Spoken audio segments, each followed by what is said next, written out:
Assalamualaikum warahmatullahi wabarakatuh. Baiklah, kami dari kelompok 2 akan mempresentasikan analisis soal menggunakan program Anates yang beranggotakan saya sendiri Fani Fadilah, kemudian Mutia Pramadani, Adelisa Altatri, dan Fadilah Rizky Amalia. Baiklah, untuk materi pertama akan saya jelaskan sendiri, yaitu mengenai pengertian Anates.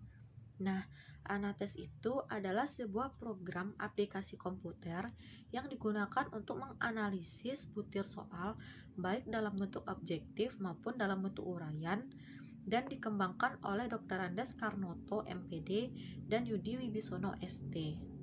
Kemudian selanjutnya yaitu manfaat dari program Anates.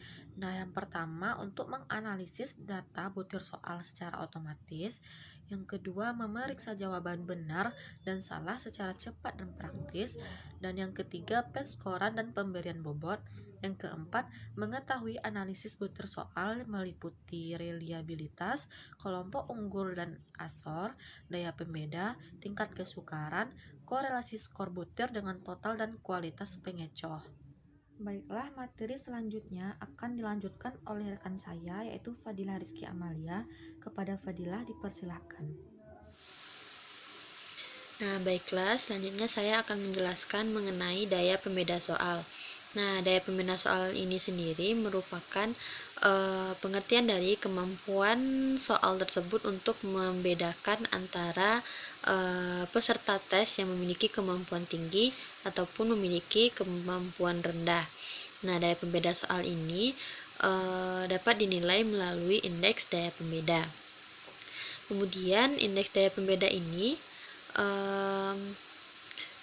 memiliki 3 kriteria, itu seperti apabila soal itu memiliki daya pembeda min 1, berarti daya pembeda itu negatif. Kemudian apabila daya pembeda itu berada di angka 0, berarti daya pembeda itu rendah. Kemudian apabila daya pembeda itu memiliki daya pembeda 1, berarti soal itu termasuk memiliki daya pembeda yang tinggi. Nah, berikut saya jelaskan sedikit mengenai rentang dari daya pembeda soal. Yang pertama itu daya pembeda dari 0 hingga 0,2. Itu berarti apabila soal memiliki daya pembeda dari 0 sampai 0,2, berarti item soal itu memiliki daya pembeda yang lemah. Kemudian apabila daya pembeda dari suatu soal itu memiliki rentang dari 0,21 sampai 0,40, berarti item soal itu memiliki daya pembeda yang sedang. Kemudian, apabila daya pembeda dari suatu soal itu memiliki rentang dari 0,41 sampai 0,70, berarti soal itu memiliki daya pembeda yang cukup baik. Selanjutnya, apabila daya pembeda soal itu memiliki rentang dari 0,71 sampai 1, berarti item soal itu memiliki daya pembeda yang sangat tinggi. Dengan demikian berarti soal yang memiliki item 1 itu dapat membedakan peserta tes yang memiliki kemampuan tinggi ataupun memiliki kemampuan rendah. Dan apabila daya pembeda itu bertanda negatif, berarti item soal tersebut memiliki daya pembeda yang sangat jelek atau sangat buruk. Baiklah, materi selanjutnya yaitu tentang tingkat kesukaran. Nah, pengertian tingkat kesulitan atau tingkat kesukaran ini adalah bilangan yang menunjukkan sukar atau sulit atau mudahnya soal yang dapat dikerjakan. Nah, berikut adalah indeks interpretasi tingkat kesukaran soal. Apabila bilangan yang ditunjukkan itu adalah 0, berarti soalnya itu termasuk sulit. Kemudian apabila angka yang ditunjukkan itu adalah 1, berarti soal yang akan dikerjakan itu termasuk soal yang mudah. Nah, berikut rentangnya, yaitu apabila tingkat kesukarannya itu dari rentang 0 sampai 15%, berarti soal yang dapat dikerjakan itu tingkat kesulitannya itu sangat sulit atau sebaiknya dibuang. Kemudian apabila tingkat kesulitannya itu dari 16% sampai 30%, berarti soal itu termasuk sulit atau sukar. Kemudian apabila rentang kesukarannya itu adalah 31 sampai 70%, berarti soal itu termasuk soal yang sedang. Kemudian apabila termasuk 71% sampai rentang 85%, berarti soal yang akan dikerjakan itu termasuk mudah. Nah, terakhir itu dari rentang 86% sampai 100% itu soal yang dapat dikerjakan itu sangat mudah dan juga sebaiknya dibuang. Berarti soal-soal yang sangat sukar dan sangat mudah itu sebaiknya tidak dikerjakan atau tidak diberikan, sebaiknya dibuang. Selanjutnya adalah reliabilitas soal. Nah, reliabilitas ini merupakan tingkat sejauh mana pengukuran dari suatu soal terhadap tetap konsisten setelah dilakukan berulang-ulang terhadap subjek dan dalam kondisi yang sama. Kemudian berikut saya jelaskan sedikit mengenai interval koefisien dari reliabilitas soal. Nah, apabila interval koefisien soal itu menunjukkan 0,00 hingga 0,199, berarti tingkat hubungan atau kekonsistensian soal tersebut sangat rendah. Kemudian apabila angka menunjukkan 0,200 hingga 0,399, berarti reliabilitas dari satu soal itu termasuk rendah. Kemudian apabila intervalnya menunjukkan 0,400 sampai 0,599, berarti konsistensinya itu termasuk sedang. Kemudian interval dari 0,600 sampai 0,799 itu berarti soal tingkat hubungan dari soal itu termasuk soal yang kuat. Terakhir apabila angka menunjukkan 0,800 sampai 1, berarti soal itu termasuk tingkat hubungannya itu sangat kuat. Baik, selanjutnya saya akan menjelaskan mengenai keunggulan dan kelemahan dari program Anates. Yang pertama itu adalah keunggulan dari program Anates ini, kita dapat menggunakan program ini untuk menganalisis butir soal, jenis soal pilihan ganda ataupun uraian. Selanjutnya yang kedua itu menganalisis butir soal pilihan ganda ataupun uraian dapat dilakukan dengan mudah dan cepat. Yang ketiga, perintah dari program ini dapat mudah dipahami. Yang keempat, program Anates ini menggunakan bahasa Indonesia. Yang kelima, hasil dari Anates bisa langsung kita cetak. Namun Anates juga memiliki kelemahan, yaitu yang pertama, pengisian datanya hanya dapat dilakukan secara manual. Yang kedua, apabila terdapat kesalahan dari proses memasukkan data, itu dapat menurunkan nilai pada hasil akhir. Baik, selanjutnya saya akan menjelaskan sedikit mengenai langkah penggunaan program dari Anates. Nah, langkah pertama itu kita buka aplikasi Anates yang telah di-download. Kemudian jalankan program Anates. Yang kedua, itu membuka menu, kemudian pilih buat file baru. Yang ketiga, kita dapat mengisikan data yang akan dianalisis. Kemudian langkah keempat adalah menyimpan data. Kemudian yang kelima adalah pengolahan data. Sekian, saya kembalikan kepada moderator. Selanjutnya ialah tutorial penggunaan program Anates yang akan dijelaskan oleh rekan saya Mutia Pramadani dan Adelisa Altatri. Kepada Mutia dan Adelisa dipersilakan. Baiklah, selanjutnya yaitu untuk menguji soal uraian menggunakan Anates dengan cara mengklik jalankan Anates uraian, kemudian klik buat file baru, dan terdapat jumlah subjek. Ini adalah berapa jumlah siswa yang mengisi uraian tersebut, misalnya ada 10 siswa, dan jumlah butir soalnya misalnya ada 5, kemudian oke. Akan tertera skor ideal di sini, kan tadi ada 5 jumlah soal esai. Nah, jadi skor ideal itu adalah berapa skor maksimal untuk satu soal, misalnya masing-masing itu ada 10. Dan kita isikan nama siswa.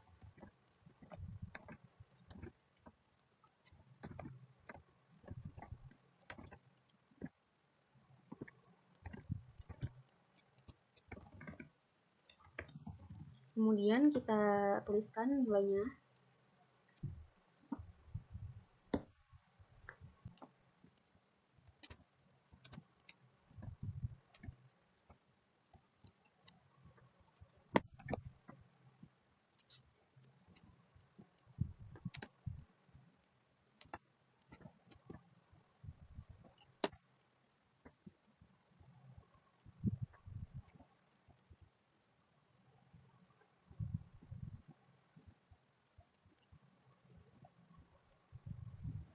Kemudian kita kembali ke menu utama kalau sudah terisi semuanya. Dan kita lihat penyukaran data terlebih dahulu. Terlihat rata-ratanya 40,00 dan standar deviasinya ada 3,83. Dan kita dapat mengurutkan berdasarkan skor tertinggi ke rendah. Terlihat tertinggi ada Ciara dengan skor tertinggi 47 dan terendah ada Argantara 34. Kemudian kita dapat kembali ke menu utama dan dapat melihat reliabilitasnya.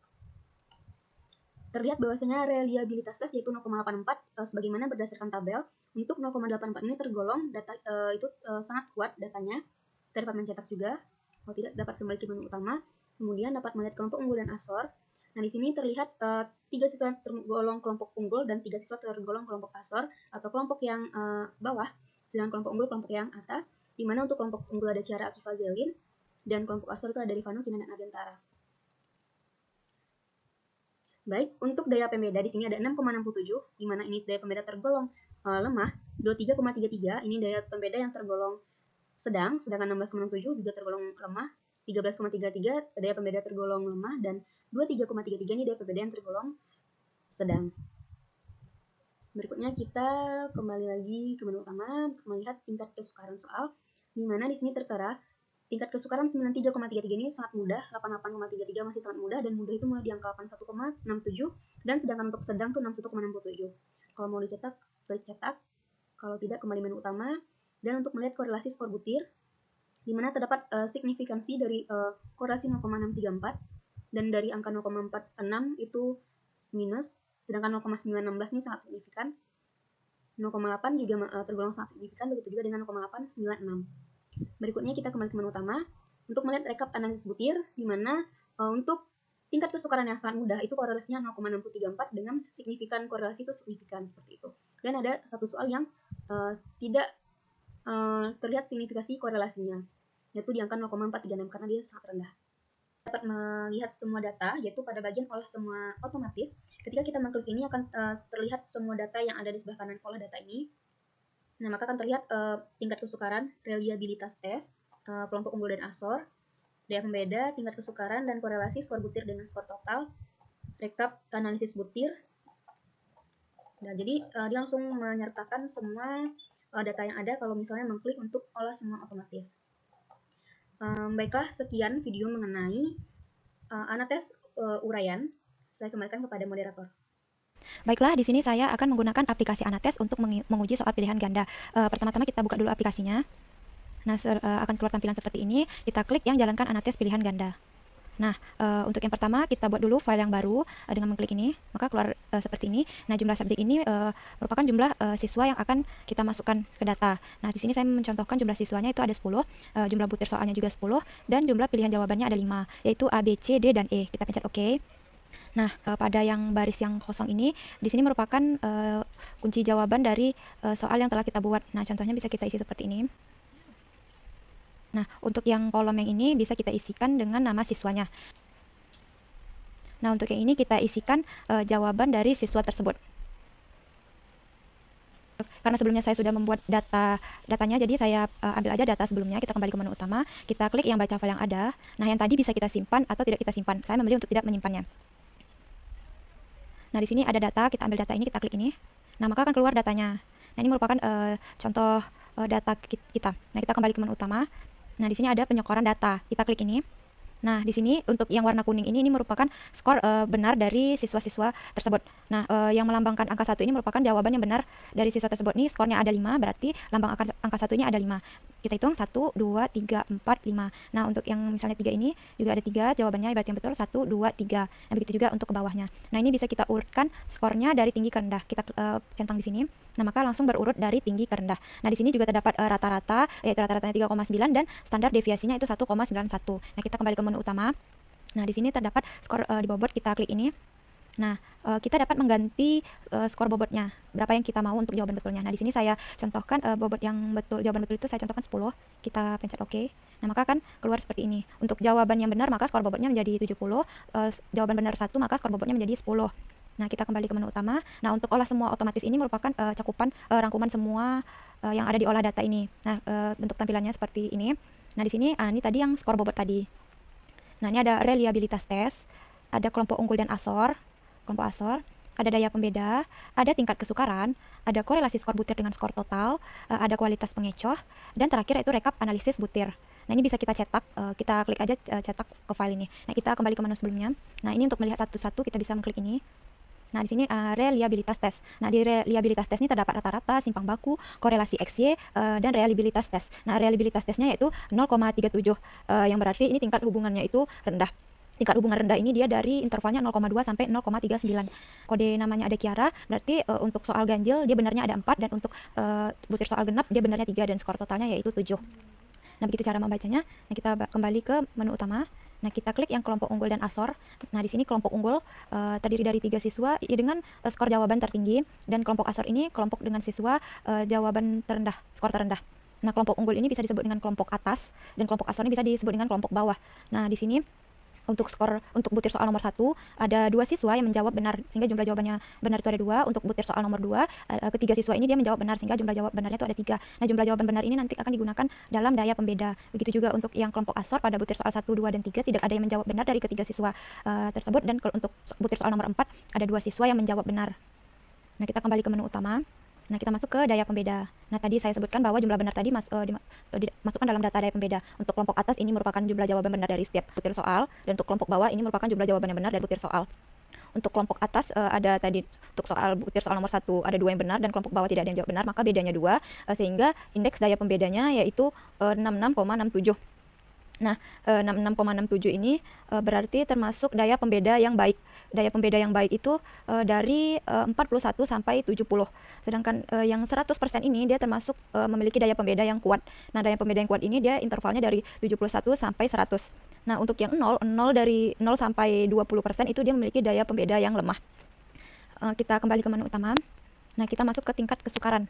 Nah, di tingkat kesukaran untuk butir soal nomor 1 dari 10 siswa ada 4 siswa yang menjawab benar sehingga tingkat kesukarannya 40% dengan tafsiran sedang. Nah, tafsiran sedang ini dia dari 31 sampai 70 itu termasuk tafsirannya sedang, tingkat kesukarannya sedang. Nah, untuk yang ini 20, 30 itu dia dari 0 sampai 30 itu tafsirannya itu tingkat kesukarannya itu disebut dengan sukar. Sedangkan dari 71 sampai 100 berarti itu tingkat kesukarannya mudah. Nah, kita kembali ke menu utama.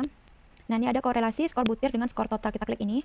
Nah, di sini ada korelasi dan signifikansi. Nah, sini ada info tentang batas signifikansi. Kita bisa mengklik ini, maka akan keluar ini. Nah, untuk mencari batas signifikansi, kita bisa mencari DF dengan rumus N kurang 2.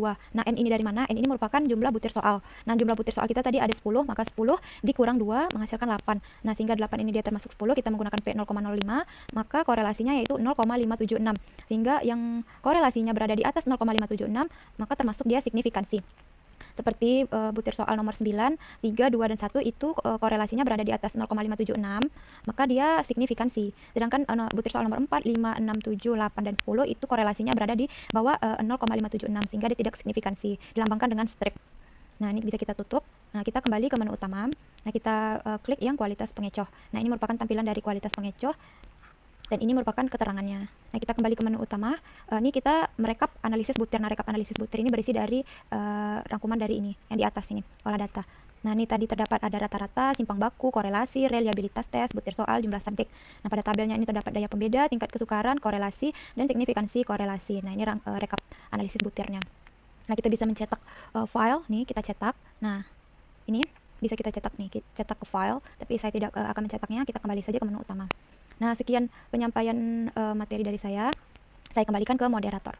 Baiklah, sekian presentasi dari kelompok kami mengenai program Anates. Mohon maaf bila ada kesalahan serta kekurangan. Assalamualaikum warahmatullahi wabarakatuh.